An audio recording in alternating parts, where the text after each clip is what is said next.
The alien princess tried to hide her heart, but the human's gaze shattered every lie. HFY Starlit Vow Princess. Zara stood on the observation deck of her father's warship watching the blue planet below. She had seen many worlds in her 20 cycles, but none called to her like this strange place called Earth. Her silver skin shimmered under the ship's artificial lights, and her violet eyes reflected the swirling clouds of the human homeworld. The Caltharian Empire had come to conquer Earth as they had conquered 100 worlds before humans were supposed to be weak, primitive creatures barely worth the effort. Yet something about their broadcasts, their art, their music made Zara feel things she could not name. Her father, Emperor Vex, would call such feelings weakness. Captain Ryan Stone of the Earth Defense Corps never expected to find himself face-to-face with alien royalty when his fighter was captured during the first wave of attacks. Now he sat in a crystalline cell aboard the massive alien vessel trying to understand why the beautiful silver-skinned woman kept visiting him. She claimed to be studying human behavior, but Ryan saw something else in those strange violet eyes. She moved with the grace of a dancer, yet carried herself with the authority of a ruler. Her voice was like distant thunder when she spoke his language with careful precision. Zara told herself she was gathering intelligence about human military tactics, but the truth burned in her chest like a forbidden star. She found herself drawn to this human pilot with his steady brown eyes and quiet strength. He showed no fear even when facing execution.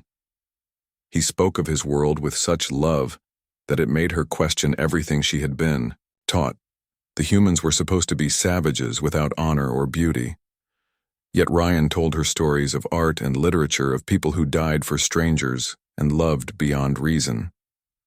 He described concepts foreign to Caltharian culture like democracy and individual freedom, ideas that made her silver blood sing with possibility. When her father ordered the complete destruction of Earth, Zara knew she could no longer remain silent.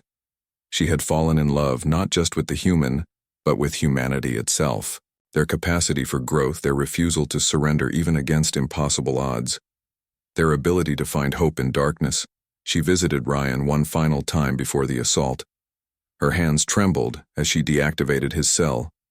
The emergency lights cast red shadows across her alien features, making her look both beautiful and terrible.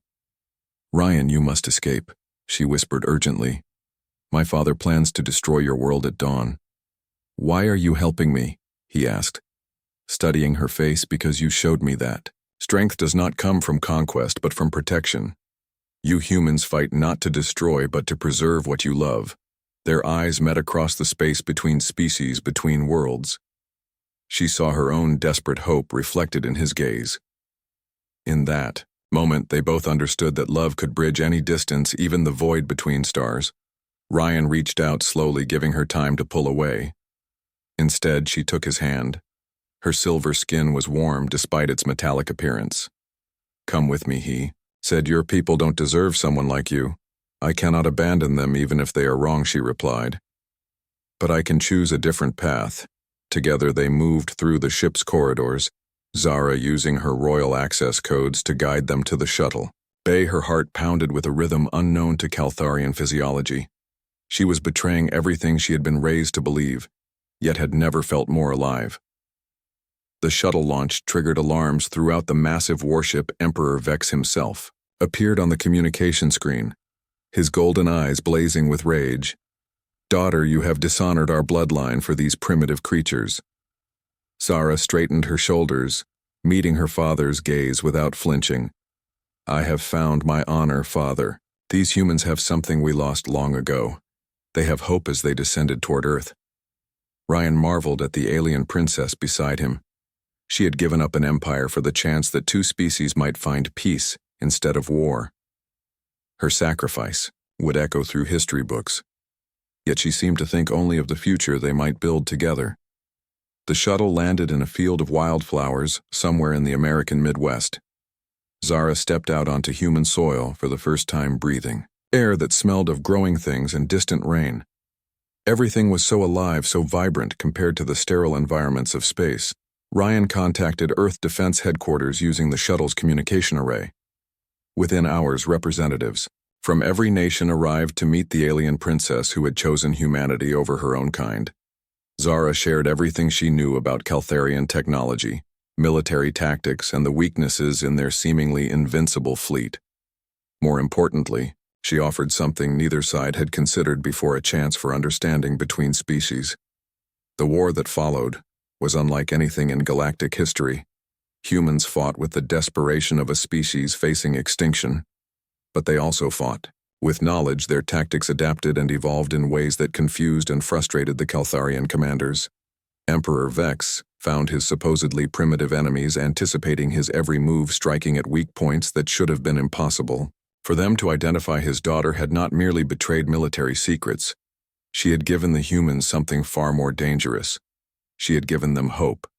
The final battle took place in orbit around Mars, both fleets battered and exhausted, facing each other across the cold darkness of space. It was then that Zara did something that shocked both sides. She broadcast on all frequencies, speaking to every ship in both fleets. Her words were simple, yet profound. She spoke of the beauty she had found in human culture, of the strength she had discovered in their capacity for love and forgiveness. She challenged her own people to see beyond conquest, to imagine a galaxy where different species could learn from each other rather than dominate.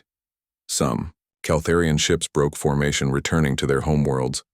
Others joined the human fleet, creating the first truly integrated space navy in galactic history. Emperor Vex, realizing his empire was fracturing, finally agreed to negotiations. Years later, Princess Zara stood again on an observation deck, but this time she watched Earth not as a conqueror, but as its adopted daughter.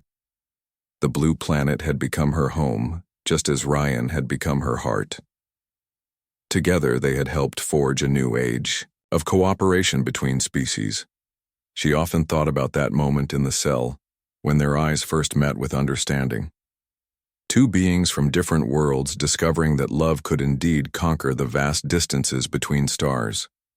The galaxy was vast and full of wonders, but the greatest wonder of all was that somewhere in the cosmic dark, two hearts could find each other and change everything.